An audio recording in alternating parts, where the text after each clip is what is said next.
चाय की दुकान। नमो नायक। नरेंद्र मोदी एक ऐसा नाम जिसकी एंट्री राजनीति में करिश्मे की तरह हुई और धीरे धीरे ये अजय बन गई। प्रधानमंत्री नरेंद्र मोदी के नाम के साथ अनोखा रिकॉर्ड भी जुड़ा हुआ है। पहली बार जब ये विधायक बने और सीधे मुख्यमंत्री बन गए, पहली बार नरेंद्र मोदी जब सांसद बने और सीधे प्रधानमंत्री बन गए।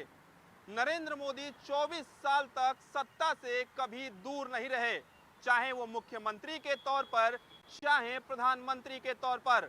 आखिर नरेंद्र मोदी ने ऐसा क्या करिश्मा किया कि वो सत्ता से दूर नहीं रहे, आज आपको बताएंगे अपनी खास पेशकश नमो। 13 सितंबर लिखी कई आत्मकथाओं में इस बात का जिक्र है कि 1962 के युद्ध के दौरान बालक नरेंद्र वडनगर से गुजरने वाली ट्रेनों में सैनिकों को मुफ्त में चाय पिलाते थे। सैनिकों को ले जाने वाली सभा चुनाव में भी 182 में 140 सीटें कांग्रेस को मिली। जितनी तेजी से इंदिरा गांधी का उभार हुआ, उतनी ही तेजी से अवसान भी हुआ।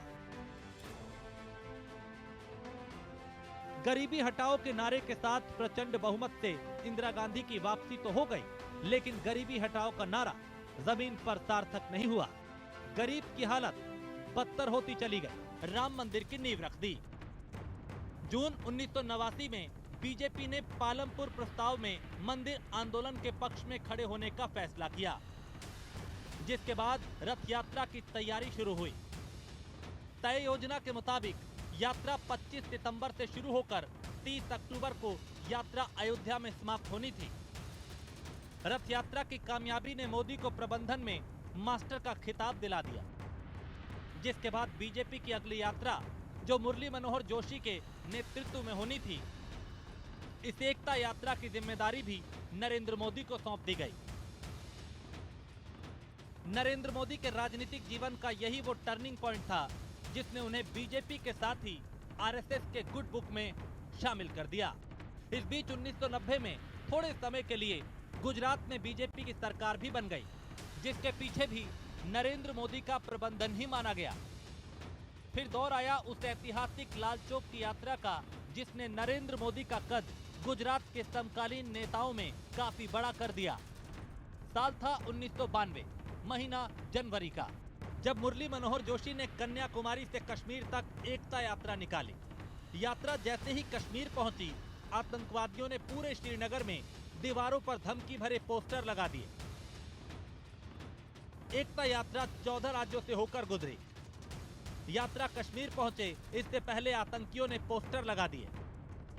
पोस्टर में लिखा था, मां का दूध पिया है तो लाल चौक आओ।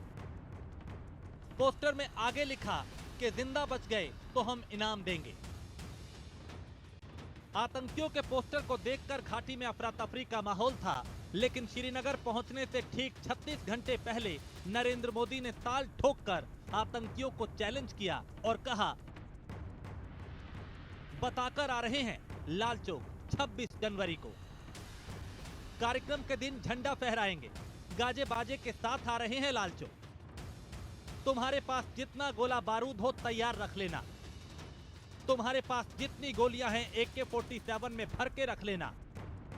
26 जनवरी को फैसला हो जाएगा कि किसने अपनी मां का दूध पिया है। 1992 में श्रीनगर पहुंचना ही बड़ी बात थी। यात्रा में करीब 1 लाख लोगों का समूह चल रहा था।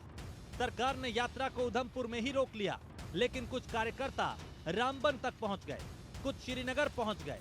नरेंद्र मोदी और मुरली मनोहर जोशी जब हवाई अड्डे पर उतरे तो उनका स्वागत गोलियों की आवाज से हुआ। हर 15 मिनट पे रॉकेट फायर हो रहे थे, लगातार गोलीबारी हो रही थी। लेकिन इस बीच सुरक्षा घेरे में दोनों नेताओं ने लाल चौक पर तिरंगा फहराया और भारत माता की जय के नारे लगाए।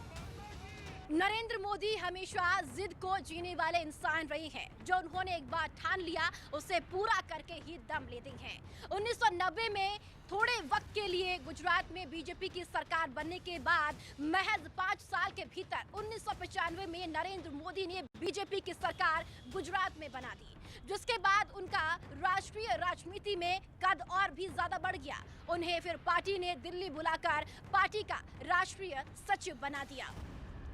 नरेंद्र मोदी दिल्ली आ गए। इस बीच गुजरात में शंकर सिंह वाघेला केशुभाई पटेल मुख्यमंत्री रहे।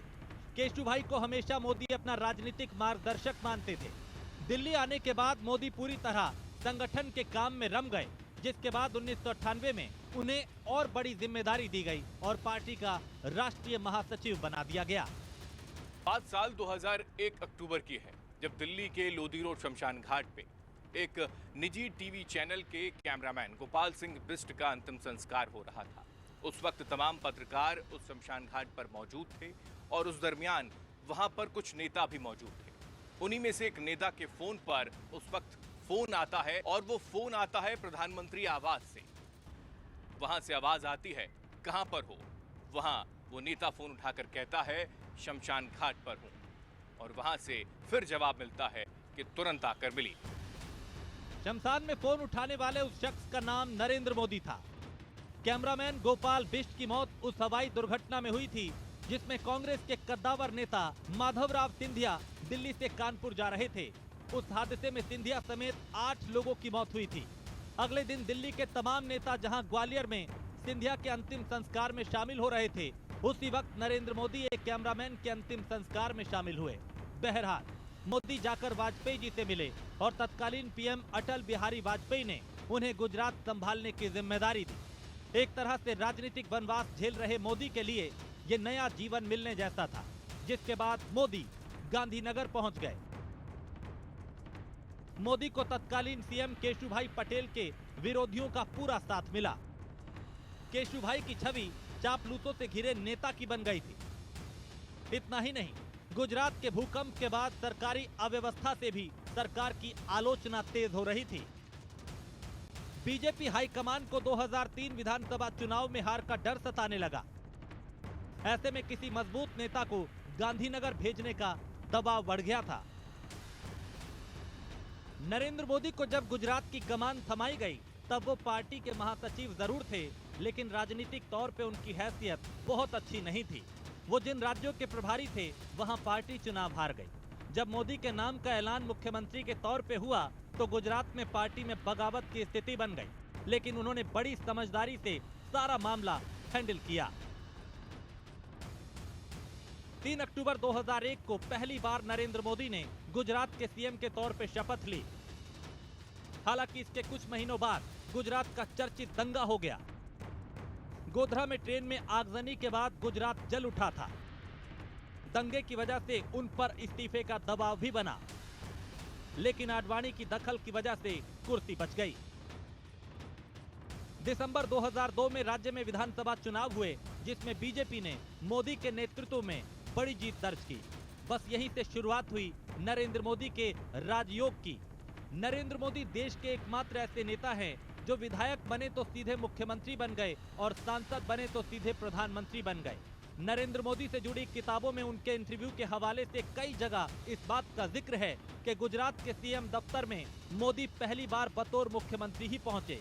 उससे पहले वो कभी सीएम दफ्तर नहीं गए थे। नरेंद्र मोदी ने 2007 में बतौर मुख्यमंत्री दूसरी बार शपथ ली, जिसके बाद 2012 में दोबारा प्रचंड बहुमत से जीतकर मुख्यमंत्री बने। दिलचस्प ये रहा कि हर चुनाव में गुजरात में बीजेपी की सीटों का आंकड़ा बढ़ता ही चला गया। तकनीकी रूप से मोदी गुजरात के 4 बार मुख्यमंत्री रहे। ये साल था 2001, 2002, 2007 और 2012, जिसके बाद उनका कद काफी बढ़ चुका था। वही 2014 के लिए एक ऐसे चेहरे के लिए मंथन भी तेज हो चुका था।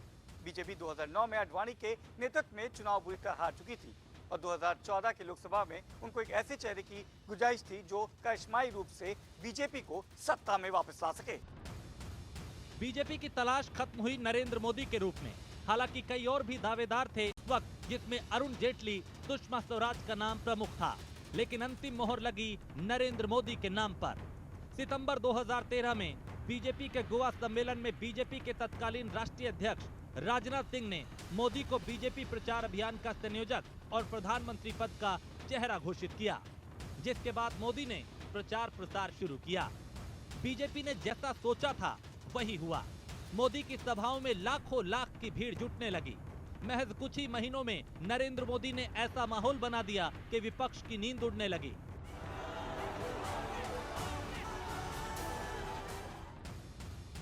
ऊपर से दिल्ली में अन्ना आंदोलन से उपजी लहर को भी मोदी अपने पक्ष में करने में कामयाब रहे।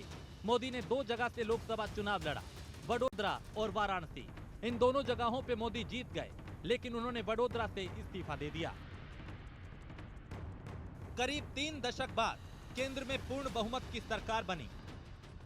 बीजेपी को अकेले दम पे 282 सीटें मिली, जबकि एनडीए को मिलाकर सीटों की संख्या 325 तक पहुंच गई।